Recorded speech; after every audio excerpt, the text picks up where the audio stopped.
With Josh Hamilton off to a red-hot start this season, it would seem to be a no-brainer for the Rangers to re-sign him before he hits free agency.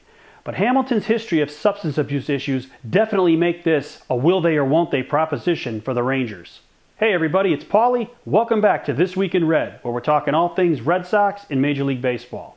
There's no question that when he's healthy, Josh Hamilton is far and away the best player in Major League Baseball.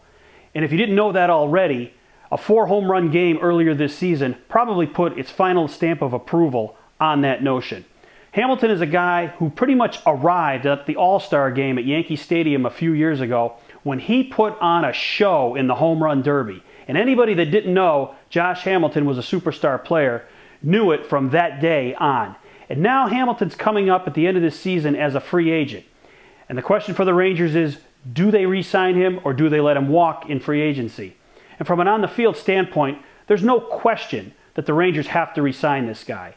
He's far and away, as I said, the best player in baseball when he's healthy. Yes, he's had injury concerns, but you know what? So does every player. Just look at the Boston Red Sox roster this year. They've had a slew of guys injured. Hamilton gets injured because he plays so hard. He's such a gamer. He runs the bases hard. He'll crash you into a wall trying to make a catch. And you know what? He is the consummate professional. So from on the field, you can't dispute that Hamilton's worth the money. He's in the prime of his career. And despite contracts signed by Albert Pujols and Mark Teixeira, contracts in which the players so far haven't really lived up to expectations, you got to give Hamilton the money if you're considering things on the field. But the question for the Rangers is, are they concerned about the past substance abuse issues and other things in Hamilton's life?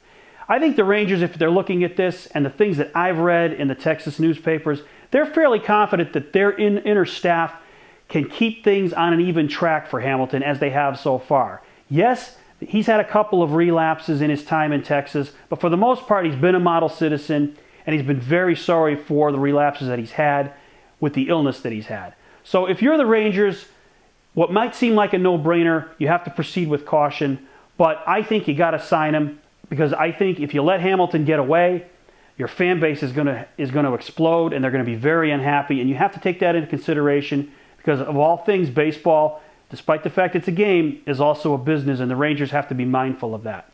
But if you're Josh Hamilton, I would re-sign with Texas if I were him. If he goes to another team, he doesn't know what kind of support staff he's going to have in place, and he can't afford to fall off the wagon. He needs to earn that money, and I think the Rangers, they will structure the contract in such a way that it will protect them if Hamilton happens to fall off track and has some problems with substance abuse again. I think the Rangers will be protected. So all in all, I think the Rangers will make the right move here, and I think they will re-sign Josh Hamilton in the offseason.